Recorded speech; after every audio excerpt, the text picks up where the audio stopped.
Bueno, vamos a platicar hoy de una cosa muy interesante, de cómo entramos en nuestras propias trampas, cómo nosotros construimos nuestras propias prisiones.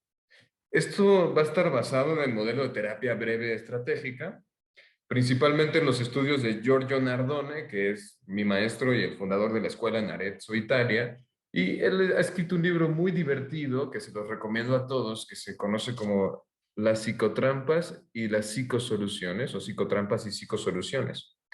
En este libro podemos encontrar las cosas que ahora vamos a platicar, aunque bueno, yo lo he mexicanizado. Y bueno, también vamos a hablar un poco de nuestras propias experiencias. Antes de pasar, de arrancar, no sé si pudiera escribir rapidísimo en el chat más o menos de dónde vienen, si todos son de Querétaro, si todos son de México, si son de otros países. No sé, sería divertido que nos dijeran de dónde vienen. Guadalajara, Querétaro, Durango. ¿Mm? Vaya, de varios lados. De Colombia, saludos a Colombia. Querétaro, Celaya, Oaxaca, Santa Inés. ¿Hay alguien en Santa Inés? Mira, qué bien. Puebla, Querétaro. Muy bien. Bueno, son varios lugares. ¿Y ustedes alguna vez les ha pasado que intentan resolver un problema y ya intentaron todo y siguen atrapados? ¿A alguien le ha pasado eso? ¿Atrapados en el mismo problema por más que intentan? Ok. Bueno, es interesante saber que esto nos pasa a todos, ¿no? Y hoy la intención de hoy es que hoy aprendamos cómo es que se construyen estas prisiones, cómo se construyen estas prisiones que son invisibles, que a veces ni nos damos cuenta que estamos atrapados y estamos atrapados, y algunas de las soluciones a estas prisiones. Quien vino aquí como con la intención de ahorrarse el proceso terapéutico y decir, voy a escuchar una charla el sábado y con eso voy a arreglar todos mis problemas, pues creo que lo voy a decepcionar. Pero quien vino aquí con idea con la intención de tener algunas ideas para estar bien, con la intención de tener algunas ideas para resolver alguno que otro problema que ha quedado rígido, entonces sí van a encontrar algunas soluciones, ¿vale? No vamos a encontrar el hilo negro, no vamos a resolverle su vida a nadie, pero sí vamos a tener una idea clara de cómo es que estas prisiones invisibles se construyen. ¿Mm? ¿Cómo es que se generan los problemas? A veces tenemos experiencias distintas, ¿no? Todos los que estamos aquí, hay 60 personas más o menos conectadas y pues somos 60 personas diferentes. Ya vimos de Madrid, de Estados Unidos, Monterrey, Tuxtla Gutiérrez, de muchos lados estamos aquí conectados y cada uno hemos tenido una vida distinta. ¿Se sigue escuchando muy bajo? Bueno, a ver qué puedo hacer. Voy a hablar más fuerte. Eh, bueno, ok. A lo mejor Guadalupe tendrá que subir el micrófono. Voy a dejar de ver los mensajes que me voy a distraer. Ok. Todos hemos tenido experiencias distintas. Todos hemos vivido en lugares distintos, hemos tenido padres distintos, hermanos distintos, o no tuvimos hermanos. Incluso dentro de los hermanos hemos tenido experiencias diferentes, incluso si somos mellizos o gemelos, hemos tenido experiencias diferentes. Y esas experiencias diferentes nos han hecho entender, sentir y pensar la vida de diferente manera, ¿no? Nunca nos vamos a encontrar con una persona que piense, sienta y actúe exactamente igual que nosotros. Pero ¿cómo construimos nuestros problemas? La verdad es que la cosa es más sencilla de explicar. Todos, desde que somos pequeños, hemos tenido problemas.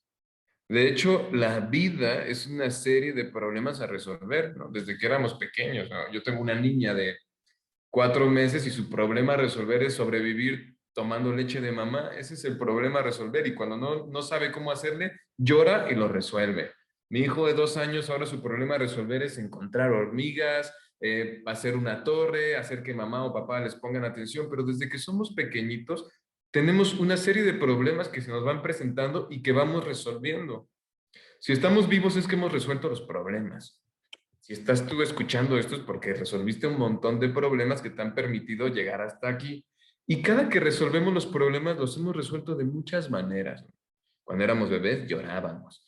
Ya más jovencillos o antes de ser jóvenes, de niños, hacíamos berrinche. Y luego de jóvenes ya lanzábamos un chantaje a mamá. Y luego, bueno, había muchas formas de resolverlos. Aquí lo importante es darnos cuenta que las veces que hemos resuelto el problema, se han construido caminos cerebrales de una manera de resolverlo.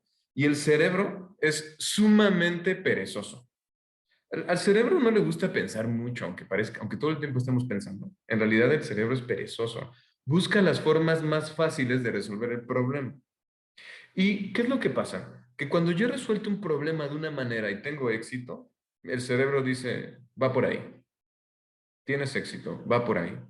En la segunda ocasión que se presenta una situación muy parecida, y vuelvo a responder la solución y el problema, la resuelvo con la primera intento de solución, ya me hice un poquito bolas. O sea, cuando se presenta una segunda vez un problema parecido al primero que resolví y lo resuelvo con la misma estrategia y lo vuelvo a resolver, el cerebro dice, ya van dos por ahí, va por ahí la solución. Por ejemplo, un niño que hace un berrinche y que logra con el berrinche conseguir que el padre haga lo que el niño quiere que haga, pues ha construido ya un pequeño camino cerebral que le dice, funcionan los berrinches, ¿ok? A mayor berrinches que haga y a mayor veces que el padre le conteste y le resuelva, mayor posibilidades va a tener el cerebro de tomar la decisión sin consultar muchas veces ya al niño de hacer berrinches. Entonces, mientras más me funciona una estrategia, el cerebro la aplica cada vez más por defecto hasta que llegue un punto en el que yo ya no soy consciente de las estrategias que estoy aplicando para resolver mi problema, pero mi cerebro las hace de forma automática. Insisto, al cerebro no le gusta pensar, no le gusta cansarse, es el órgano que más gasta energía. Por lo tanto, el cerebro que así funciona va a intentar a toda costa gastar la menor energía posible para que nosotros resolvamos los problemas. Y esto podría parecer fantástico, ¿no? O sea, si ya hemos encontrado la manera de resolver los problemas, ¿por qué tendríamos que estar empezando a pensar otras cosas distintas a resolver el problema si se funciona? Bueno, muy fácil. Ningún problema es igual a otro. Mis problemas que de adolescente me funcionaba hacer un chantaje a mamá, ahora de adulto, a mi edad, yo teniendo hijos, ya no me funciona resolver con ese chantaje. Los problemas que de niño me resolvía llorando y berreando en el piso, yo ya de adulto, si lloro y berreo en el piso, no me van a hacer lo que yo quiero que hagan. Pero el cerebro no se da cuenta de eso y nosotros tampoco nos damos cuenta de eso. Y muchas veces nuestras prisiones invisibles son lo que hemos intentado nosotros para resolver. ¿Mm? Voy a poner un ejemplo. Las personas que tienen miedo a hablar en público, ¿qué es lo que normalmente intentan hacer para que se resuelva el problema? Bueno, cuando una persona estaba en el kinder y tenía miedo a hablar en público porque presentó su conferencia de por qué los dinosaurios son bonitos y los niños se burlaron y de a partir de ahí, de que se burlaron, tiene miedo a hablar en público. ¿Y qué es lo que ha hecho desde el kinder? Pues que cada que tiene que hablar en público, no lo hace, lo evita, se esconde y entonces el cerebro dice, y nosotros mismos decimos, no hay que enfrentar ese miedo, porque me siento muy cómodo no exponiéndome en el público. Y esto suena interesante porque parece que ese niño ha aprendido a resolver el problema. Pero ¿qué pasa si esta solución intentada de evitar el hablar en público se repite 1 año, 2 años, 3 años, 15 años, 30 años? Pues que la única manera de enfrentar el problema que ha construido es evitando la situación. Y por lo tanto, cada que evita la situación recibe dos mensajes. Uno, qué bueno que me salvé, ya no voy a tener que hacer pasar esa vergüenza. Dos, qué mal que no pude hacerlo yo solo y soy incapaz. Y este mensaje repetido cotidianamente se convierte en una incapacidad real. Y así es como se construye una fobia. Evito algo que me da miedo y luego termino siendo incapaz de enfrentarlo porque nunca lo he hecho. Y luego, por ejemplo, los niños fóbicos, pues piden ayuda, ¿no? Entonces, mamá, acompáñame a presentar el Dinosaurios 2 y presentan con ayuda de mamá. Y esta solución intentada de la ayuda dicen, no, mira, con mi mamá me atreví un poquito más, entonces tal vez conviene también pedir ayuda. Si lo evito y si no puedo evitarlo, pido ayuda, entonces cada que pido ayuda me siento mejor. Pero cada que pide ayuda recibe un mensajito que dice, Muy bien, hijo, te amo, pero el segundo mensaje es no eres capaz de hacerlo tú solo. Entonces, si evita y pide ayuda y es la forma de resolver el problema, después el problema no es que no es capaz de hablar en público, el problema es que lo ha evitado durante 20 años. ¿Mm? Y esto es lo que ha construido una prisión para una persona que tiene fobia. Ahora, si le agregamos a esa fobia el querer controlar el cuerpo, y entonces decir, bueno, cuando me empiezo a sentir nervioso porque voy a presentar en público, voy a intentar controlar la respiración, voy a intentar controlar el corazón, voy a intentar estar bien, estar tranquilo, estar relajado, ese control del cuerpo le hace perder el control. Y entonces, en muy poco tiempo, en el momento en que empiezas a controlar el cuerpo, puedes empezar a generar patologías como ataques de pánico. Que el ataque de pánico es un miedo a tener miedo y por ese miedo a tener miedo intento controlar mi cuerpo y por querer controlar mi cuerpo pierdo el control. Y hemos construido ya una patología. El que evita o si no puede evitar pide ayuda y luego controla las sensaciones, posiblemente tenga una fobia simple con ataques de pánico. Y así es como hemos construido nuestra prisión. Pero no es que la persona que tiene una fobia a hablar en público se sienta y dice, bueno, a lo mejor lo que tengo que hacer es simplemente hablar en público. A lo mejor lo que tengo que hacer es dejar de controlar las emociones. A lo mejor lo que tengo que hacer es pedir ayuda. No, lo normal es que diga, tengo que, como me siento fatal en hablar en público, entonces tengo que evitarlo a toda costa. Y intenta hacer más de lo mismo. Como ya no me sirvió la ayuda de mi madre, ahora a lo mejor necesito la ayuda de mi maestra. E intenta a toda costa buscar ayuda. Como ya no me pude controlar en mi antiguo ataque de pánico, hoy voy a intentar controlarlo con más técnicas de control y entonces todavía tengo más pánico. Y así en este pequeño ejemplito es como esta persona ha construido una auténtica prisión invisible hacia una fobia de hablar en público. Y esto que le pasa a una persona fóbica nos pasa a todos. Insisto, el cerebro es sumamente perezoso. Y como es sumamente perezoso, va a buscar la primera estrategia que nos ha funcionado para resolver el problema, pero no siempre la primera estrategia es la estrategia correcta, porque la situación ya no es la misma. Sin embargo, intentamos e intentamos e intentamos y no funciona. Esto es lo que ahora vamos a aprender. Algunas prisiones, algunas trampas que cometemos muchos de los que estamos aquí, me incluyo. Algunos cometemos casi todas, otros cometemos una o dos, pero este tipo de prisiones son soluciones que yo he tenido para resolver un problema que en realidad en lugar de resolverlo lo empeora. Si alguien tiene alguna duda, esto es algo que ya nos escuchó mucho porque Gina se escuchaba 3 o 4 veces al mismo tiempo, pueden escribir al número de WhatsApp en donde les llegó la liga del Zoom y ahí hacen las preguntas y ya después ellos me pasarán a mí las preguntas para que al final de la exposición contestemos las preguntas, ¿vale? Entonces, ¿hasta aquí queda claro cómo es que puedo yo construir mi propia prisión? Pueden escribir en el chat algunos.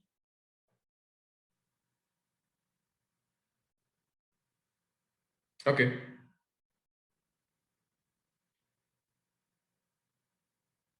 Bueno, entonces vamos a platicar del primer autoengaño. El primera psicotrampa, la primera prisión invisible. Y Nardone es muy listo y él divide en dos tipos de prisiones, dos tipos de trampas. Prisiones de pensamiento y prisiones de la acción. ¿Mm? Y vamos a empezar con las prisiones del pensamiento, que son las más difíciles de entender. Y por eso las vamos a dejar al principio cuando todavía tenemos la mente un poco fresca, si no es que nos quedamos aturdidos de todo lo que pasó antes de que empezara a exponer. Pero bueno, ¿cuál es la primera prisión invisible? La primera psicotrampa es las expectativas, el engaño de las expectativas. ¿Cuántas veces no nos ha pasado que terminamos decepcionados porque una persona no actuó como debería de haber actuado? ¿No? O sea, yo tengo un problema con mi esposa y entonces mi esposa no actuó como yo esperaba que actuara. Son las expectativas las que nos hacen sufrir muchas veces. ¿Cuál es el problema de las expectativas? Cuando empezamos a pensar que las otras personas actuarían exactamente igual que nosotros en las mismas circunstancias. ¿No? O sea, si hay un problema, yo actuaría así, ¿por qué tú no actúas así? Este tipo de situaciones generan demasiados problemas. ¿Por qué? Porque todos somos distintos, nadie es igual a nadie, y cuando yo tengo expectativas de los demás, muy seguramente esa persona va a terminar decepcionándome, ¿no? Esto se ve mucho en los temas de pareja. Aquí en consultorio que llegan y dicen, es que yo pensaba que mi esposo iba a cambiar y no cambió. Pero tu esposo te dijo que iba a cambiar o no. No, no me dijo, pero yo esperaba que con amor, que con cariño, él iba a empezar a entenderme, él iba a cambiar. Bueno, a veces tenemos incluso expectativas de cosas que el otro es incapaz de cambiar. A lo mejor siempre ha sido así, a lo mejor es así. Y es más, y le gusta. Y yo tengo la expectativa de que va a cambiar. A mayor expectativa, mayor desilusión. Hay que tener mucho cuidado en las expectativas que nos estamos construyendo de nosotros mismos. Porque a veces decimos, hoy voy a cambiar, este es mi año, voy a bajar de peso, voy a ponerme muy fuerte, musculoso, voy a hacer ejercicio, voy a terminar de estudiar mi carrera, voy a hacer una maestría, voy a mejorar mis relaciones, voy a tener novia, todo a principio de año. Y he subido las expectativas tan altas que 1 o 2 meses después descubro que me he traicionado a mí mismo, que me he contradecido, pero fueron los problemas, las expectativas que hemos construido de nosotros mismos. ¿Y qué tal las expectativas con el mundo? A veces construimos expectativas bastante ilusorias, ¿no? Y pensamos que, no, claro que me va a ir bien a mí porque pues yo soy muy bueno, muy inteligente y el mundo va a reconocerlo y me he construido una expectativa grandísima de lo que me va a pasar y luego no me pasa eso que quería pasar y me siento muy decepcionado. La trampa de las expectativas. No se trata de no tener expectativas, sino de tener cuidado de las expectativas. ¿Cuál sería la solución? La solución a mis expectativas es aprender a mirar a través de los ojos de los demás.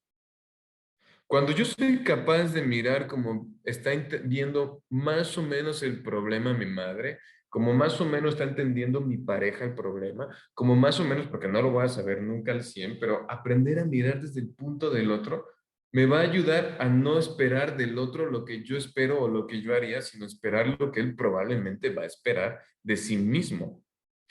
Una de las soluciones entonces a las expectativas es el hecho de mirar a través de los otros. Y la segunda cosa que podemos hacer ante nuestras propias expectativas es el no aferrarnos demasiado a ellas.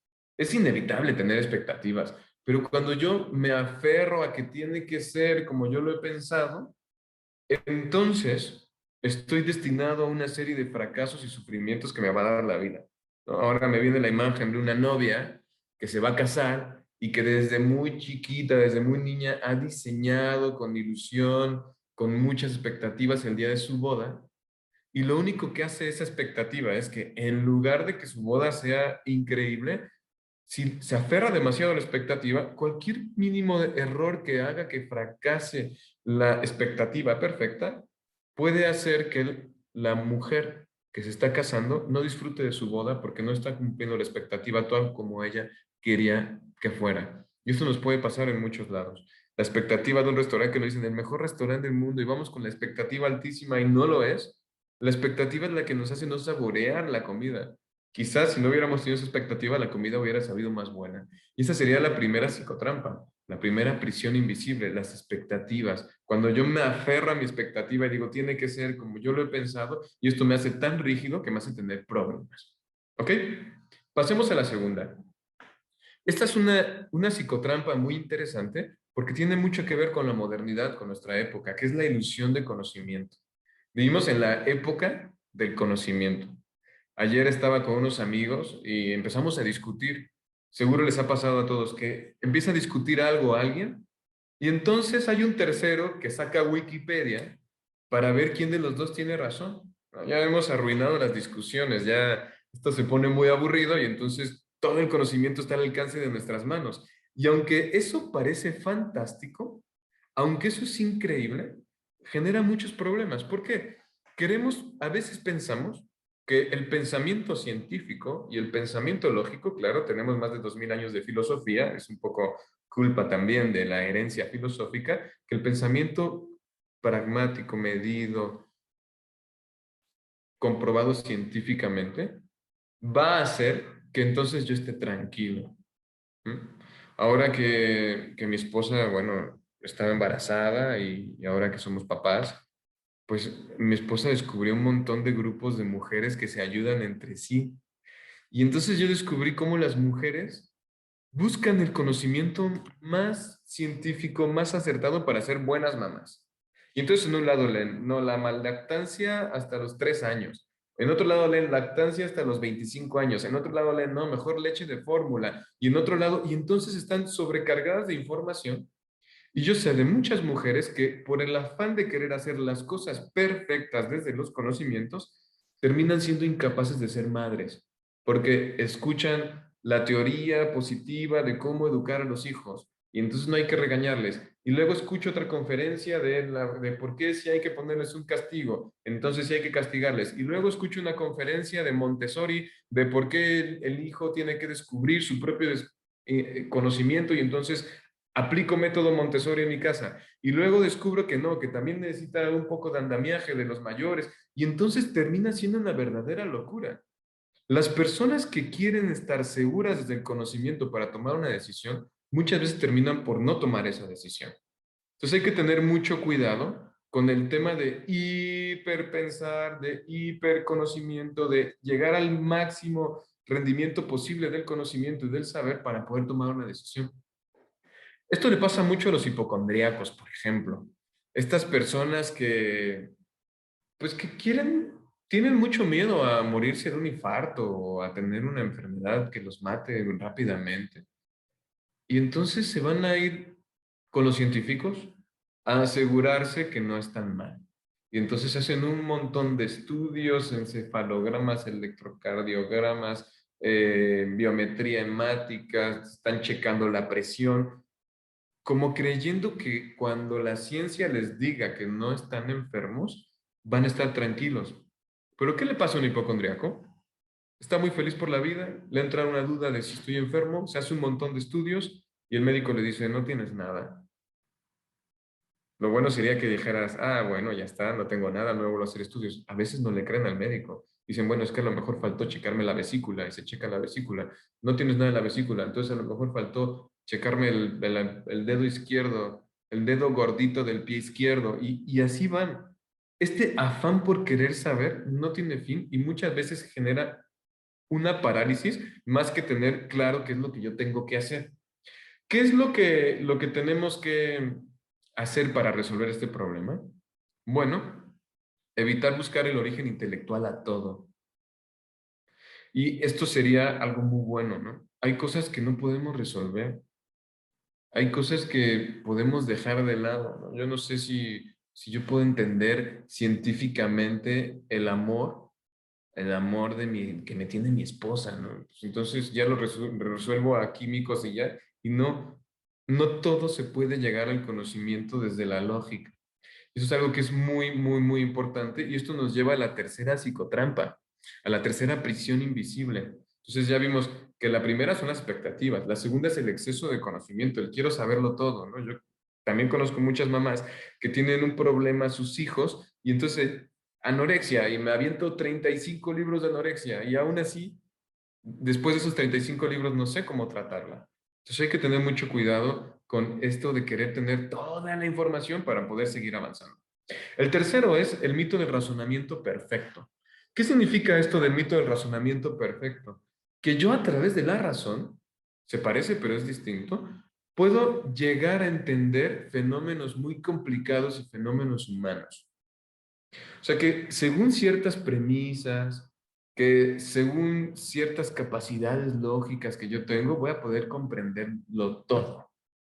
Y esto es una cosa muy interesante porque a veces confiamos demasiado de lo que pensamos, de nuestros pensamientos lógicos, y queremos racionalizar cualquier problema humano. Por ejemplo, yo puedo racionalizar cosas como, ¿qué me conviene más, vender manzanas o vender duraznos? Eso igual en la lógica no está tan mal. Pero si yo quiero llegar por medio de la razón a la conclusión de por qué mi esposa está enojada hoy, quizá no lo logre. Y luego si yo intento hacer todo un malabar lógico para explicarle a una mujer que por qué no se debería enamorar de tal persona, aunque lógicamente yo le haga ver a esa mujer que no le conviene enamorarse de esa persona, no porque sea lógico significa que va a dejar de sentir ese enamoramiento. Hay muchísimos problemas humanos que lógicamente entendemos cómo funcionan, pero que no sabemos cómo resolver. Pensemos en el que tiene miedo al avión, miedo a volar en un avión. Tú le puedes sacar toda la información, ¿no? Si eres de los que quieres resolverlo todo con conocimiento, toda la información de por qué volar en un avión es lo más seguro que hay, que es más fácil morirte en el baño descalabrado porque te caíste que en el avión porque estás subiéndolo. Pero una persona que tiene todos los datos y que le has hecho todo un planteamiento lógico de por qué volar en un avión no debería darle miedo, no es que eso le hace de forma automática dejar de sentir miedo. O miedo a las cucarachas, ¿no? Bueno, pues son cochinas y desagradables, pero nadie se ha muerto de picadura de cucaracha. Sin embargo, tú le puedes explicar, es una cucarachita, solo písala, no te va a hacer nada. Intelectualmente, lógicamente está bien el argumento, pero eso no cambia la sensación. Y muchas veces estamos atrapados en ese problema, ¿no? ¿Cuántas veces los padres se sientan con los hijos y le explican lógicamente por qué el niño tiene que ser ordenado? Y aunque la lógica del padre es perfecta, eso no hace que el hijo sea ordenado. Y muchas veces caemos en esta trampa. Y bueno, pues hay que salir de ella. ¿Cómo? Aplicar razonamientos razonables a cosas que son razonables, las finanzas, los números, la física, organizar un itinerario de viajes, pero para todo lo demás, evitar en exceso llegar a conclusiones lógicas y racionales. Debemos de tener otro tipo de herramientas, a veces incluso de lógica no ordinaria, que nos ayude a comprender el problema, no es de la lógica tradicional. Porque si yo quiero entender por qué esa mujer que es violentada aún así está enamorada de su opresor, con la lógica no lo voy a lograr. ¿Ok? Entonces, sí hay que aplicar los pensamientos lógicos, pero solo para lo que es útil. Para lo que no es útil, hay que evitar a toda costa intentar llegar a la lógica del problema, porque puede ser que nunca la encontremos y si la encontráramos no va a servir para nada. ¿Ok? Entonces ya vimos tres psicotrampas del pensamiento. Vamos a ver una cuarta. Esta se parece a la anterior, pero es al revés. La cuarta psicotrampa o la cuarta prisión invisible es que si lo siento, entonces existe, ¿no? Así como también vivimos en una época donde el conocimiento es lo más importante, el conocimiento científico, vivimos también en la paradoja situación de que también lo más importante es lo que tú sientes, como tú lo sientes, como tú lo viviste, así fue. ¿Mm? Y cuando nosotros confiamos demasiado en nuestras sensaciones, también podemos carecer de razonamiento lógico y podemos cometer bastantes estupideces. No hace bien que nosotros no dudemos de nuestras sensaciones. A veces decimos, es que tengo una corazonada, ¿no? Tengo una corazonada de que esto va a salir bien. Y tomamos a la corazonada como si eso fuera absoluto. Si ya lo sentí, es que va a salir. Y hay que tener mucho cuidado porque a veces lo que sentimos no está de acuerdo con lo que es la realidad. ¿Cuál es el ejemplo mucho más claro? El enamoramiento. Si yo me siento enamorado de esa persona, es porque esa persona seguramente me ama. Pero no funciona así. El enamoramiento es el autoengaño por excelencia, ¿no? Tú, mientras estás sintiendo, esa misma sensación te hace ver las cosas diferente y entonces, como ves las cosas diferentes, lo ves muy guapo, lo ves muy atractivo, lo ves muy cortés, siempre te trata bien, tiene detalles y esta misma sensación te está distorsionando la realidad y te está ayudando a ver lo que quieres ver, porque el que busca encuentra y si estoy buscando lo que quiero encontrar, eso es lo que encuentro. ¿Mm? Las sensaciones, cuando yo me baso en las sensaciones, esta se convierte en una profecía que se autocumple. Siento que me va a ir mal en la entrevista. Y como siento que me va a ir mal en la entrevista, voy a tomar una actitud en esa entrevista que muy probablemente me lleve a hacer una mala entrevista. Pero es la sensación y la importancia que le di la que hace que eso genere efectos en la vida real.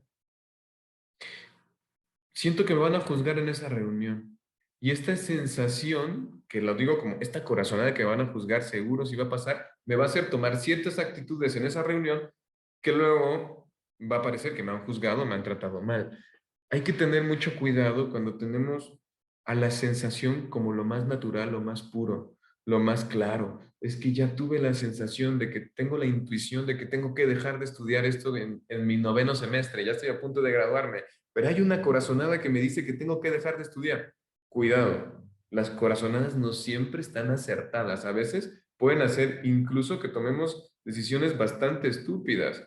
De hecho, todos hemos tomado decisiones malas por una sensación, por vivir el momento. Es que siento que esto es lo que tengo que hacer, me lanzo, emprendo, pero no hice un estudio de mercado y quiebra mi negocio. Es que siento que tengo que salir con esa persona, me lanzo, lo intento y salgo con esa persona y esa persona termina destruyéndome el corazón. Entonces, ¿qué fue lo que falló? Porque la sensación estaba bien, lo que falló fue el echar un poco más de coco. Solución. Si yo le echo muchas ganas a la sensación y yo me digo, como que tengo el presentimiento de que va a salir bien, eso me puede ayudar a que salgan bien las cosas, pero no necesariamente tiene que ser así. La solución es que podemos utilizar la razón como contrapeso a la intuición. Entonces, bueno, parece que me estoy contradiciendo, ¿no? Porque en el otro era la razón del enemigo y aquí es la sensación. El problema es cuando soy bastante rígido, cuando soy solo sensaciones o cuando soy solo razón. Hay que mezclarlas, la intuición y la razón en contrapeso como una balanza. Eso es el equilibrio adecuado. Y al mismo tiempo, las personas que tienen sensaciones, como que siento que me va a ir mal, como que siento que me va a ir bien, como que siento que lo que sea, tienen que aprender a hacer experiencia para encontrar evidencias y que sea la vida misma, que sea la relación misma, que sea esta experiencia la que me diga si mi intuición va por ahí o no. Porque a lo mejor descubro que mi intuición está muy afinada y va muy bien. Pero si no hago experiencia, ¿cómo voy a saberlo? Hay que hacer experiencia para poder romper con solo la intuición y que la experiencia me dé la información que me dice si la intuición iba bien o si la razón iba bien o si ninguna de las dos estaba correcta. Entonces, la solución al si lo siento, entonces existe es utilizar de contrapeso la razón y al mismo tiempo hacer evidencias, hacer pruebas empíricas. ¿Ok? Y vamos a la última psicotrampa de la mente. Y esta es una psicotrampa de la mente, del pensamiento que está por todos lados la vemos. Es más, ya ni siquiera nos damos cuenta que es una trampa. Y es la de pensar en positivo, ¿no? El pensamiento positivo, decrétalo. Si tú lo quieres, lo tienes. Si tú lo crees, lo creas. Si tú lo piensas, se aparece ahí. Si tú lo haces así, ley de atracción, entonces el universo conspira y te aparece la bicicleta que querías tener. El pensamiento positivo es sumamente dañino cuando no se usa de la forma adecuada. El pensamiento positivo viene mucho de la New Age, aunque es muy antiguo. Ahora también muy moderno, ya hay esta psicología positiva, ¿no? El pensamiento positivo tiene sus cosas buenas y tiene sus cosas malas. Todo el extremo es malo. El pensamiento positivo, a veces como se maneja, es que ahora yo soy mi propio Dios y con solo pensar de forma positiva, eso me va a generar poderes mágicos que me va a hacer cambiar la situación. Entonces, como yo soy mi propio Dios, pienso en positivo y ese pensar en positivo me va a hacer que mi realidad cambie. ¿Qué es lo que pasa? Que eso no pasa. Desgraciadamente, los pensamientos positivos no cambian la realidad y los pensamientos positivos no siempre son buenos. Cuando una persona se siente triste y entonces piensa positivamente, se va a sentir todavía peor porque se va a dar cuenta que no es capaz de hacer eso que positivamente está pensando que podría hacer. Por ejemplo, yo estoy triste, no quiero salir y diría, no, pero échale ganas, piensa que va a ser tu día genial, pero la tristeza me hace ver, oye, pero no está genial, oye, pero me siento triste, oye, pero estoy solo. Entonces este pensamiento me hace sentir todavía más fracasado. Cuando yo estoy con una persona que la está pasando mal emocionalmente y que está pasando por dolor, y yo con buenas intenciones le digo, échale ganas, tú puedes, es como decirle a alguien que se acaba de romper la pierna que él puede correr muy rápido. ¿Qué va a pasar a esa persona que se acaba de romper la pierna? Va a intentar correr y no va a poder y se va a frustrar. Pues así pasa cuando el corazón es el que está roto. Si nosotros con buenas intenciones le decimos, échale ganas, tú puedes, da lo mejor de ti, tú vas a salir de esta, lo va a intentar, no va a poder y entonces se va a sentir peor. Y en lugar de ayudar, lo que estamos haciendo es que lo estamos metiendo en un hoyo mucho más profundo, construyendo su propia prisión invisible. Este pensamiento positivo es muy peligroso si se usa cuando no es el momento. O por ejemplo, con el miedo. Decía en el video, ¿no? El músico que toca. Bueno, pues Normalmente ante un miedo pensamos en positivo y decimos, voy a tocar el violín, no me voy a trabar, todo va a salir bien, la gente va a aplaudir, no me voy a poner nervioso, pienso en positivo, visualízate, lo analizo.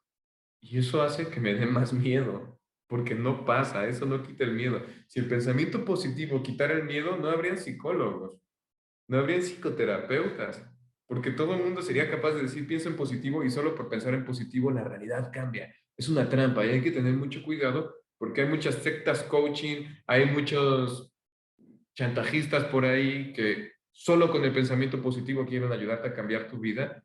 Y entonces igual te sientes motivado un momento, pero después viene un bajón emocional todavía peor. ¿Cuál sería la solución?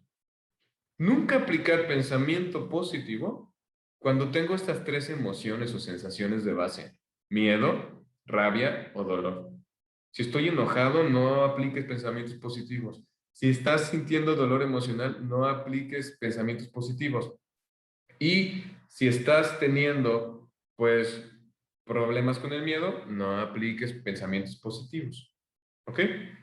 ¿Cuándo sí hay que aplicar el pensamiento positivo? Cuando ya empecé a tener éxito. Cuando ya me fue bien, acabo de nadar, me fue bien, pues ahora sí pienso positivamente que la próxima competencia me va a ir mejor. Cuando estoy en la sensación del placer, del éxito, cuando las cosas ya están dando resultados, el pensamiento positivo me empuja. Aquí sí utilicen el pensamiento positivo. Y hasta aquí son las psicotrampas del pensamiento. Me queda poquito tiempo, así es que voy a ir rápido con algunas psicotrampas de la acción. ¿Ok? La primera psicotrampa de la acción es el insistir, el más de lo mismo, el tengo que intentarlo, hacer igual, y entonces, esto es lo que hemos visto, podemos repetir todas las anteriores. Es decir, pensamiento positivo, vamos a insistir, necesito más pensamiento positivo, vamos a echarle ganas, y luego pensar que no lo has hecho perfecto y entonces intentas hacer ahora mantas de meditación de pensamiento positivo.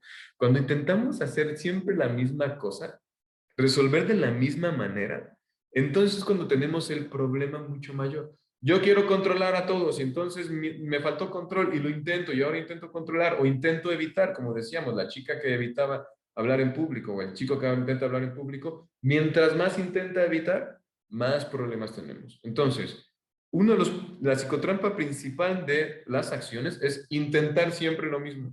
Porque si quiero resultados distintos, es un cliché y todos lo sabemos, pero nadie hace las cosas diferentes. Para tener resultados diferentes tenemos que hacer cosas diferentes. Entonces, bueno, pues a veces decimos, no me siento amado, pues entonces voy a intentar demostrar el amor al otro y le intento demostrar el amor al otro y le intento demostrar el amor al otro. Y no me doy cuenta que mientras más intento mostrarle el amor, la otra persona menos me quiere. O, qué miedo que se vaya mi chica, entonces voy a intentar controlarla y voy a tener celos. Y al principio mi chica dice, ay, qué padre, tiene celos por mí, tiene estos detalles, me está cuidando. Pero después de control, control, control, la chica termina asfixiada y ya no quiere saber nada de la relación. ¿Ok? ¿Cuál sería la solución? Mirar en qué soy rígido e intentar resolver los problemas de otra manera. Si ya soy controlador, ya no controlar. Si estoy evitando, enfrentar. ¿Ok? Bueno, ¿cuál sería una segunda psicotrampa? La de rendirse, renunciar. Veo un problema y ya sé que renuncio porque me da pereza, me da flojera y no quiero hacerlo, o porque no confío en mí y renuncio a eso. En un principio digo, bueno, me salvé, he renunciado. Pero cuando yo renuncio, en ese momento automáticamente he sido derrotado.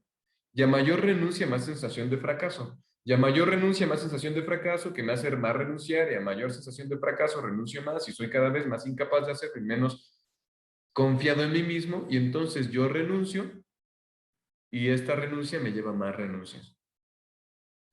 El joven que intenta salir con una chica y esa chica se está poniendo difícil y el joven dice, bueno, ya voy a renunciar, ha perdido la posibilidad de salir con ella. Quizás si hubiera intentado un poquito más lo logra, pero es la renuncia la que le lleva al fracaso.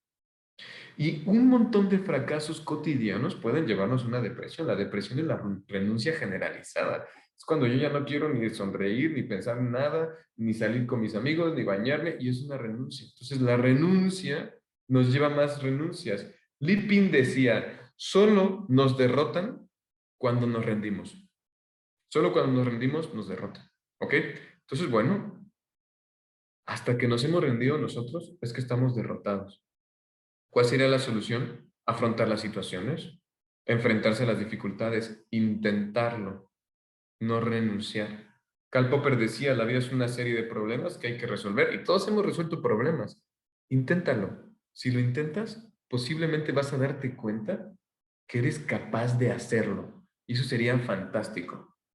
La tercera psicotrampa sería la manía del control. El quiero controlarlo todo, quiero tener las cosas bajo control. El ser humano desde hace miles de años ha querido controlar a la naturaleza y le ha salido bien. El control no es una cosa mala. El problema del control es cuando yo por querer controlar pierdo el control. A mí me pasaba mucho jugando juegos de mesa. Yo quería controlar que el juego de mesa se jugara perfecto, que todos le echaran ganas. Ahí hizo una mezcla, ¿no? Tenía la expectativa de que todos iban a jugar igual de apasionados que yo, que nadie iba a hacer trampa, que todos iban a utilizar estrategias muy buenas. Y de pronto, esas expectativas hacían que yo quisiera controlar el tablero y me hacían no disfrutar. ¿Y quién terminaba peleándose, enojándose y no disfrutando el juego? Yo, porque era un control que me hacía perder el control. Muchas veces nos ha pasado esto. Queremos controlar y perdemos el control. Queremos controlar el cuerpo y perdemos el control del cuerpo. Queremos controlar a nuestra pareja y perdemos el control de la pareja. Queremos controlar las acciones y somos nosotros los que terminamos perdiendo el control. Y esto es algo tan común, esto puede generar fobias, puede generar un montón de cosas. El control es bueno, el control en exceso me hace perder el control. ¿Mm? ¿Qué es lo que tenemos que hacer para desbloquear ese problema? Es entender que no todo lo puedo controlar y cuando me doy cuenta que no es controlable, dejar de controlarlo. Y de vez en cuando construirme a mí mismo pequeños descontroles para que me haga flexible ante ese problema. Entonces, cometer un pequeño error, dejar las cosas un poco fuera de lugar, hacer cosas que me ayuden a no perder el control, porque una vez que está todo controlado, es mucho más fácil perder el control. La evitación sería la cuarta y se parece a renunciar, pero no es igual, porque el que renuncia ya se ha rendido. El que evita no siempre se ha rendido. Dice, bueno, ahora no voy a hablar en público, pero quizá mañana me atreva. ¿Mm? La evitación es, pues, el que dice, no puedo, mejor lo evito, quizá mañana podré. Y es el ejemplo de la fobia. No puedo estar con ese perrito chihuahua porque no voy a hacer que me muerda. Y entonces evita el perro chihuahua y recibe el mensaje de no eres capaz de hacerlo. Entonces, cada que evita el perro chihuahua, recibe el mensaje de no soy capaz de hacerlo. Entonces, hay que tener mucho cuidado, ¿no? Pesó un poeta brasileño, decía, cargo en el alma las heridas de las batallas que nunca enfrenté. Y esas heridas nunca cicatrizan. Entonces, la evitación me hace sentir afligido, me hace sentir incapaz. Y entonces, hay que tener mucho cuidado en la crianza de los hijos porque muchas veces les ayudamos a evitar. Entonces, la solución es evitar esto que quiero evitar, porque mientras más evite eso que quiero evitar, más capaz voy a ser de enfrentarlo y quizá luego descubro que no era ni tan terrible ni tan malo y que sí era capaz de hacerlo. La quinta psicotrampa es la ayuda que engaña. Los padres de familia que junto con la evitación hacen que los hijos no sufran como yo sufrí, que mi hijo no tenga ese problema y entonces le doy un montón de ayudas, los sobreprotejo y lo único que construyo es que hago chicos que tienen pocas herramientas y entonces no van a poder resolver el problema. Ahora en las empresas se están dando casos de jóvenes recién egresados que van con su madre a la entrevista de trabajo. Eso es una cosa interesante, pero terrible. Porque el mensaje que le está mandando su madre al joven es, eres un inútil, te quiero, pero eres un inútil y no eres capaz de hacerlo solo. Entonces hay que tener mucho cuidado con estar ayudando a nuestros hijos de más o con estar nosotros pidiendo ayuda, porque cada que pedimos ayuda recibimos el mensaje de te quiero, pero no eres capaz de hacerlo. ¿Cuál sería la solución? Enseñar a pescar. A sus hijos enséñeles a resolver el problema. Y si yo soy el del problema, pidan ayuda para que les enseñen a resolver el problema. No pidan ayuda para que les resuelvan el problema. Oye, no sé cómo usar este programa. Me enseñas a usarlo, entonces la otra persona te enseña a usarlo y ahora tú eres capaz de hacerlo. Pero si la otra persona resuelve tu problema, ni resuelves y te sientes cada vez más incapaz.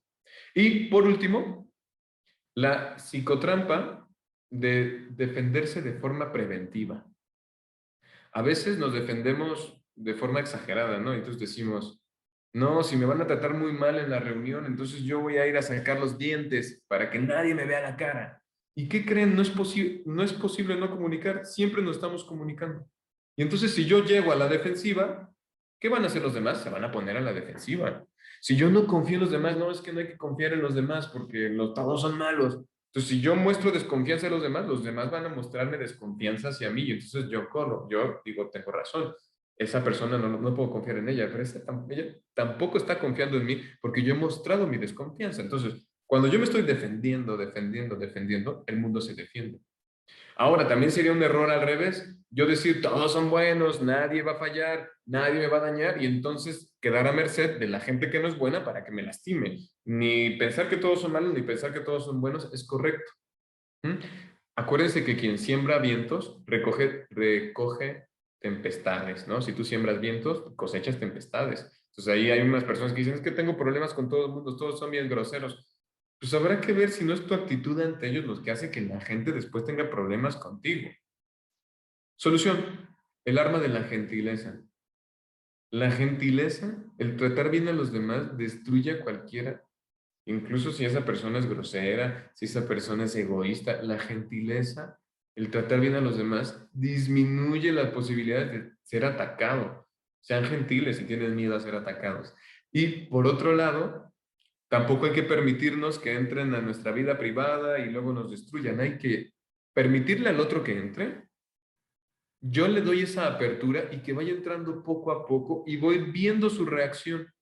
Porque si yo le permito que entre, entonces la otra persona se va a mostrar mucho más como es, y entonces me voy a dar cuenta si es bueno para mí o si es malo, me retiro elegantemente. Pero si yo muestro apertura, el otro va a mostrar apertura. Y eso va a ser muy interesante, porque entonces yo tengo el control. Cuando yo muestro apertura, el otro muestra apertura, yo tengo el control y yo puedo decidir en qué momento salir si veo que esa persona no es lo correcto.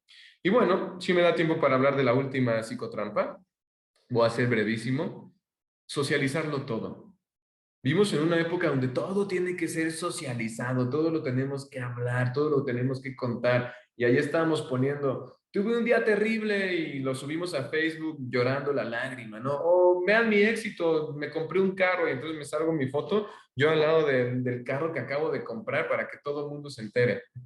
Socializar todo es pesadísimo. Hemos llegado incluso al extremo de vivir en ver estos programas que son reality show, que son horribles, donde tú ves cómo van al baño, cómo comen, cómo se besan, cómo esas cosas espantosas, porque creemos que socializarlo todo es fantástico. Y no es verdad. Socializarlo se hace muy pesado. A nadie le gusta estar con una persona que hable de sí mismo, nada más. O sea, yo, mis éxitos, yo, mi auto, yo, no sé qué, se fastidian. O al revés, yo y mi tristeza, yo y mis dramas, yo soy la peor persona del mundo, yo soy el que más sufre, a nadie nos gusta. Socializar no ayuda. Es más, socializar muchas veces genera mucho más problemas, ¿no? Cuando yo estoy triste y voy a socializarlo, pues mis amigos me dicen, échale ganas, tú puedes, y después me están llame, llame, y a lo mejor ya no me siento triste y ellos me están recordando que tenía un problema. Hay que tener mucho cuidado con estar socializándolo todo, abriéndome al mundo, exponiendo mis propias cosas íntimas. Hay gente que dice, bueno, voy a socializarlo todo. Entonces tienen una nueva pareja y dice, le voy a contar todos mis pecados, todas las cosas que hice con mis antiguas novias, para que sepa todo lo que pasó y entonces todo quede claro. Bueno, hay que tener cuidado porque eso va a generar mucha desconfianza en tu actual pareja y no va a funcionar.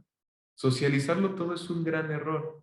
En el siglo XVIII, un jesuita escribió un libro que se llama El arte de callar. Y esa sería la solución, guardar silencio. No todo se tiene que hablar, no todo se tiene que expresar. Y mientras más guarde silencio y mientras más herméticos sean algunas cosas personales, más posibilidades voy a tener de trabajarlas bien. Y hasta aquí las psicotrampas del pensamiento y las psicotrampas de la acción. Si ustedes escribieron preguntas, bueno, pues vamos a abrir el micrófono a Gina, a ver si se puede hacer de alguna forma que sí se escuche Gina y si no, pues bueno, vemos. A ver, vamos a hacer la prueba. A ver cómo me escucho. Te escucho bajito, pero te escucho un poco mejor. Ok. La primera pregunta que te mandan es, ¿cómo diferenciar una expectativa de un plan de futuro que es viable? O sea, Ok, bueno, ¿cómo diferenciar una expectativa de un plan de futuro que es viable? Pues si es un plan de futuro que es viable, no es una expectativa. Es un plan de futuro que es viable. O sea, significa que ha construido una serie de pasos con fechas, con objetivos, y entonces eso ya no es una expectativa. Puede haber surgido una expectativa, pero si es viable, deja de serlo. Las expectativas son ilusiones. Cuando algo es viable, ya deja de ser una expectativa y se convierte en algo concreto. Entonces, la diferencia entre una expectativa es que la expectativa va mucho más de las ilusiones, lo que debería de ser la persona, lo que debería de ser la vida, lo que debería de ser mi proyecto, y no tanto lo que es un proyecto bien definido, bien gestionado y con metas claras, ya no es una expectativa. ¿Ok? La siguiente pregunta es, si la mente tiene una idea fija, ¿cómo sé qué hacer? ¿Cómo salir de esa idea? Ok. Si la, Es una pregunta muy extraña porque no sé qué idea fija, ¿no? Pero definitivamente es una trampa del pensamiento. Y eso podría parecer un pensamiento obsesivo. Y muchas veces el problema de la idea fija en la mente es que queremos luchar contra la idea. Entonces, por más que luchamos, no quiero pensar en eso. Si yo les digo, no pienses en un elefante rosa, pues piensas en un elefante rosa. Cuando yo no quiero pensar en algo, no quiero pensar en algo, no quiero pensar en algo, lo pienso más. Entonces, estas ideas fijas, mientras más luche contra ellas, más van a aparecer. La solución podría darle un espacio en el día en donde pienso estas ideas fijas, a lo mejor 3 o 4 veces al día, en donde me doy permiso de escuchar y de pensar en esas ideas fijas y el resto del día intentar mandar a ese espacio esa idea fija. Saludos a Fernando. Sí, ya. Fernando dice que también tiene una pregunta. Ajá. La otra pregunta que te hacen es, entonces, ¿la clave de todo es el realismo? La clave de todo es el realismo. Pues realmente es imposible salir del autoengaño. O sea, nunca vamos a conocer la verdad absoluta de las cosas, nunca en la vida. Yo nunca voy a entender muy bien cómo funciona mi esposa, ni muy bien cómo funciona mi madre, ni muy bien, nunca. Pero el realismo, el intentar acercarme al realismo es mucho más poderoso que el optimismo absurdo. Entonces sí, o sea, mientras más me acerque al realismo, mejor. ¿Y cómo voy a acercar al realismo? Haciendo experiencias. Las experiencias son las que me van a ayudar a entender y a cambiar mi forma de pensar y de sentir. Entonces, si yo quiero vivir mucho más en la realidad, pues hago experiencias. Si yo digo, voy a pensar que yo puedo atravesar paredes y voy a ser bien optimista, yo puedo atravesar paredes, pues haz experiencia a ver si puedes. Si lo intentas y lo atraviesas, genial. Pero si vas y chocas con la pared, la misma realidad te va a decir cómo son las cosas. ¿Vale? ¿Ok? Luego, te hicieron un poquito como pregunta compuesta. Te Ok. dicen, ¿podrías explicar más esta parte del pensamiento positivo? ¿No será más claro hablar de una positividad como la expresa Martin Seligman? Al principio decías que es como ser tu propio Dios, la ley de la atracción. Y luego dices que una vez obtenido un logro ya pienses en positivo. Tu ejemplo fue, gané una competencia y ello me hace pensar que ganaré la siguiente. ¿No sería mejor anteponer un hecho o evidencia, algo así como, si sigo entrenando con constancia, es muy probable que tenga buenos resultados en mi siguiente competencia, pero no por magia ni por repetición de pensamientos, sino por los hechos o evidencias que me llevaron a lograr el éxito actual? Claro, por supuesto. Por eso es hasta que empezamos a tener avances que podemos ser positivos. ¿Y en qué vamos a ser positivos? No otra vez en pensamiento mágico, en positivos en que lo que hemos hecho ha funcionado. Y entonces tenemos que seguir haciendo lo que estamos haciendo y cambiando en lo que nos hemos equivocado. Pero sí, miren, el pensamiento positivo no es que esté mal, es que ahora está vendido como la solución mágica a todos los problemas. Y eso es lo que genera el problema. Cuando tú le dices, no te preocupes, sé positivo, a alguien que tiene un TOC, no te preocupes, tú un día vas a dejar el TOC, eso le va a hacer sentirse todavía peor porque no puede dejar de hacerlo. Cuando tú le dices a un deprimido, oye, no te preocupes, un día te vas a sentir bien, eso le hace sentir todavía peor. El tema del pensamiento positivo es que pasan dos cosas. Uno, hace sentir frustración y dos, hace pensar que yo solo, con mi propia magia, cuando dicen decrétalo y va a pasar, pues yo solo soy mi propio Dios que construye y modifica la realidad, pero eso luego me decepciona y cuando yo lo intento y no pasa, me construye mucha frustración. Entonces, el pensamiento positivo sí es muy útil, pero es útil Cuando ya estoy empezando a tener éxito. El músico que toca el violín y que se pone nervioso. Y entonces antes de tocar el violín, se pone a pensar, ahora sí me va a salir, ahora sí me va a salir, y no le sale, se siente frustrado. Él todavía no puede tener pensamientos positivos porque no le ha salido. Pero el músico que sabe tocar el violín y que no le da pena y que sabe que le va a salir bien, entonces puede pensar positivamente diciendo, claro que mañana me va a ir bien en el concierto. ¿Por qué? Porque sí me ha salido bien antes, porque he hecho todo lo que tengo que hacer y por lo tanto me va a salir bien. Entonces, cuando yo estoy ya teniendo resultados positivos de lo que he intentado, es entonces cuando el pensamiento positivo puede funcionar. ¿Mm? Ahora, respecto a cuándo no usar el pensamiento positivo, preguntan, ¿cómo tratar a una persona que está sufriendo pérdida y enfermedades familiares y que la afligen? Entonces, ¿qué palabras, qué acciones se pueden hacer dentro de lo que cabe para ayudarla? Bueno, el dolor hay que atravesarlo. Entonces hay que decirle, entiendo que te duela.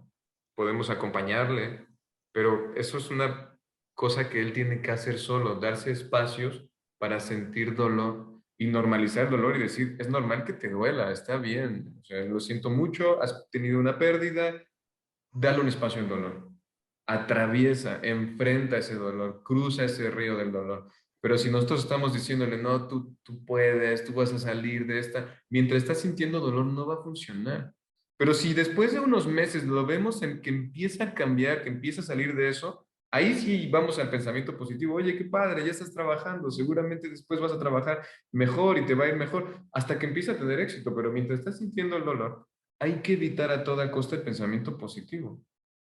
Hay que acompañarle y hay que ayudarle a que él enfrente su dolor y que tenga ese momento doloroso para que después pueda sanar. Vamos al ejemplo del pie roto. O sea, si una persona se acaba de romper el pie y le decimos, venga, échale, yo sé que tú puedes correr, lo vamos a hacer que se frustre y que se lastime más. Pero si a la persona que se acaba de romper el pie le decimos, oye, mira, no, ahora no es momento de correr, tranquilízate, vamos a descansar, guarda reposo y cuando esté sano el pie volvemos a correr. Ese es el camino también para un dolor emocional, o sea, cuando esté sano la persona, ahora sí le decimos vamos a lanzar, pero ahora detente a sanar, detente a descansar, detente a curar ese corazón. ¿Ok?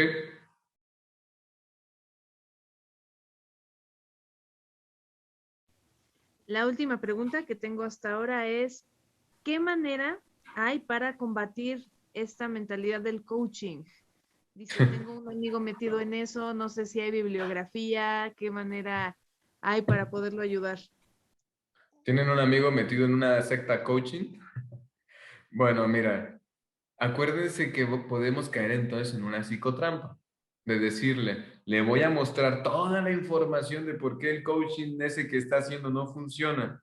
O podemos caer en la psicotrampa de a través de argumentos lógicos, lo voy a convencer. Entonces hay que tener mucho cuidado con nuestras propias psicotrampas, ¿no? Porque a lo mejor ya lo intenté. Ahora dime qué libro tengo que leer para mostrarle la verdad. Eso no va a funcionar.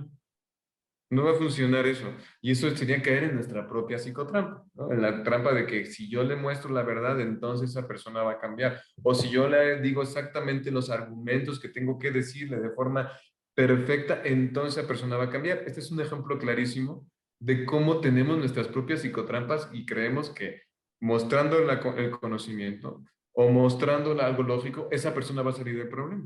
Ahora respondamos, que haga experiencia, que lo compruebe, que si él se ha creído que él puede hacer esas cosas, que él lo pruebe, que lo pruebe. Yo no estoy diciendo todos los coaches son malos, todos los grupos de coaching son malos. Hay unos muy buenos, hay unos muy profesionales.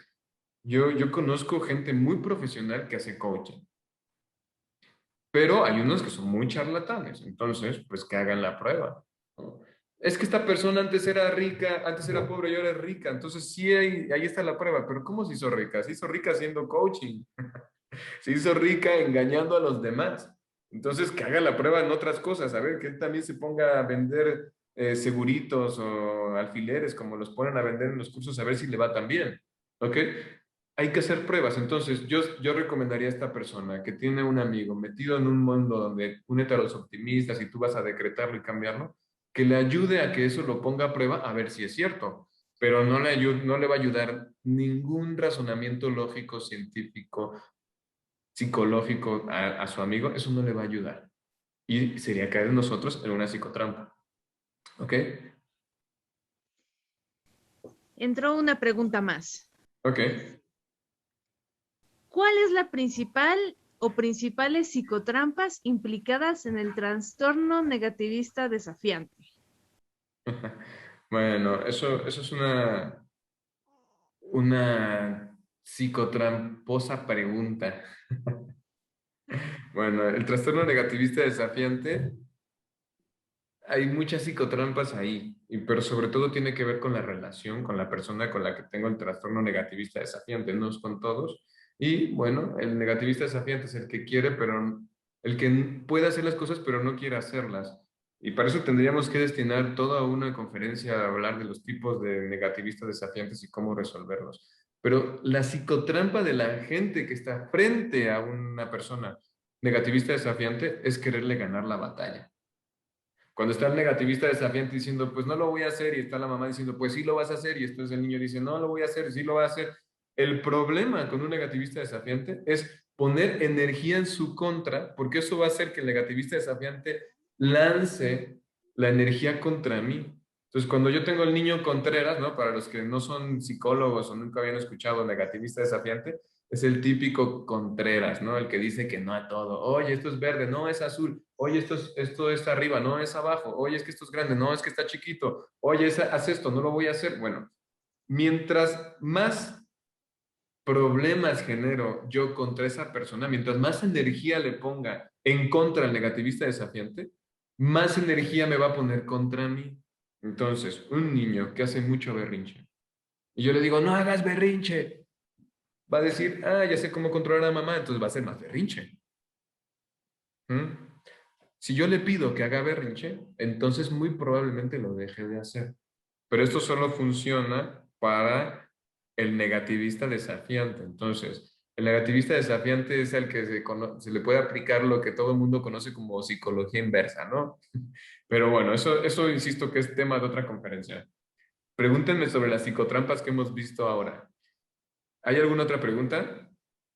Preguntan una que es cómo cambiar el pensamiento repetitivo. ¿Cómo cambiar el pensamiento repetitivo? No entiendo muy bien la pregunta. O sea, me falta información para poder contestarla, pero no sé si alguien, igual aprovechando quien hizo esa pregunta en el chat, pueda explicarla un poco más. O sea, ¿al pensamiento repetitivo es este que yo decía que viene, viene, viene o es otra cosa? Si es el que viene, viene y viene, acuérdense que hay que evitar pelear contra ese pensamiento y darle un espacio cada 2 horas de 5 minutos, por ejemplo, para pensar en ese pensamiento repetitivo. La forma es evitar la lucha para que entonces le abramos un espacio y que ese espacio esté controlado y yo lo pueda dominar. ¿Mm? Ahora, yo sí quiero decir que si el problema con mi psicotrampa ya es demasiado limitante, o sea, si yo ya intenté por todas y no puedo y además me está afectando en mi pareja, en mi trabajo, en mi forma de ser, no es suficiente con decir, ah, psicotrampa de pensamiento, pues hago esto. Vale la pena ir con un especialista. Si ya el problema es muy complejo, pues un especialista me va a ayudar a resolver mi psicotrampa. ¿Ok? ¿Alguna otra pregunta?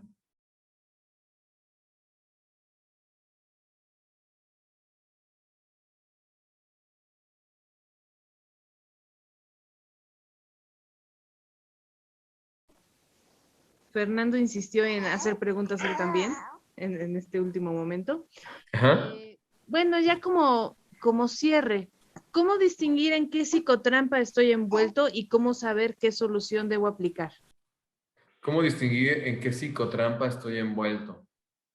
Bueno, pues podrían volver a ver esta charla que se va a quedar en YouTube, tomar notas, decir, ah, mira, esto me suena, esto me checa y ver las soluciones que tiene cada una. Eso podría funcionar, ¿no? Ahí se va a quedar la información subida en el YouTube.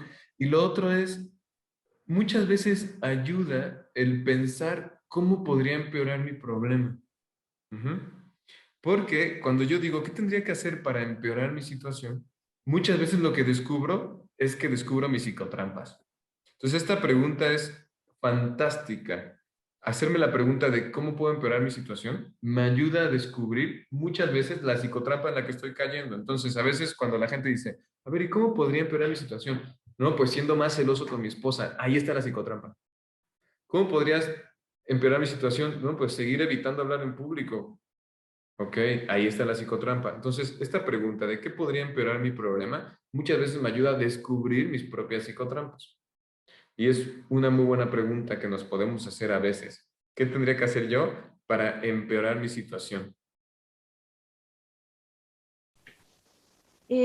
¿Cómo saber cuándo es viable o no tramposo rendirse?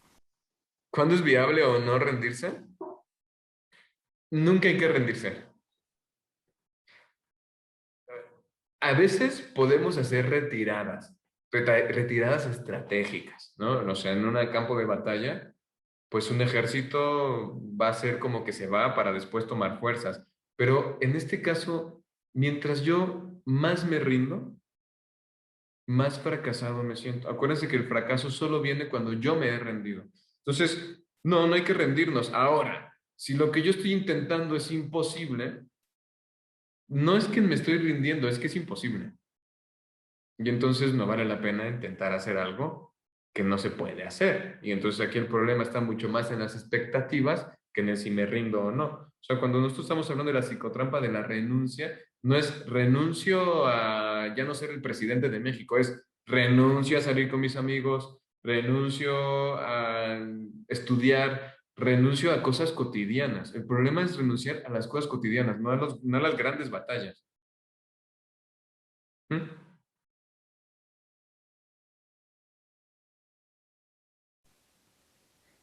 Vamos a hacer ya ahora sí la última pregunta, que sería, ¿cómo limitar las expectativas en metas o en lo que espero de los demás sin caer en negatividad o pesimismo? Bueno, realmente el pensamiento negativo pesimista no es tan malo como lo pensamos. O sea, si yo voy a una reunión, a un restaurante y digo, seguro va a estar malo, puede ser que entonces el restaurante me sorprenda mucho más a que si yo digo, seguro va a estar buenísimo. Entonces, un sano pesimismo es útil, pero no en exceso. Acuérdense, ni en el extremo de todo va a estar bien, ni el extremo de todo va a estar mal. Entonces sí, unas gotitas de, bueno, a lo mejor no sale como yo quería, está bien. Mi tía Liliana, que es una psicoterapeuta muy buena, ella dice que hay que aprender a usar la palabra Hakuna Matata, ¿no? Para los que tenemos nuestra edad entendemos a qué se refiere. Timón y Pumba lo intentan y si no lo sale dicen, bueno, Hakuna Matata. Ya las generaciones más jóvenes ya no la están entendiendo muy bien. Ya les digo, oye, ¿ya has visto el Rey León? No, pues, ¿qué es eso? Bueno, pues ya no te puedo hablar mucho del Hakuna Matata. Pero para los que somos un poco más ya 30, 40 años, más o menos, ya podemos entender perfectamente que yo tengo que hacer un plan. Se vale ilusionarme, se vale tener un poco de expectativas, pero meter un Hakuna Matata por si las dudas de que no me va a salir. Y eso sería una cosa muy buena. O sea, el pensarle, meterle un poquito de pesimismo en el exceso de todo va a salir bien, sin llegar a decir no va a salir nunca. ¿Ok? Y bueno, hay una última pregunta que dice, ¿podemos decir que tienen más peso los problemas cotidianos, en los problemas cotidianos las psicotrampas de pensamiento o las de acción? Pues, Úrsula, la respuesta es, depende de la persona. Hay personas que son muy inteligentes y entonces por pensar sufren y entonces sus problemas están mucho más en los pensamientos. Y hay personas que también pueden ser muy inteligentes, pero que sus problemas están en las acciones, son en evito el miedo, evito la cosa que me hace daño, renuncio. Pues no sé, eso depende de cada persona. A algunas personas les hará mucho más problema el pensamiento y a algunas otras personas les hará mucho más problema la acción. ¿Ok? Bueno, pues gracias por haberse quedado a pesar de la cacofonía del inicio. Son problemas técnicos que vamos a tener que resolver para que la próxima vez no pasen. Y les agradezco su atención. Gina, te agradezco tu participación, a pesar de apenas tener un bebecito que no tiene, que tiene un mes. Hoy está cumpliendo 3 semanas. Ah, felices 3 semanas, Fernando. La verdad es que admiro tu capacidad y tu fortaleza de, a pesar de esto, no renunciar. Y eso es un ejemplo de lucha. Gracias, Gina. Gracias a todos.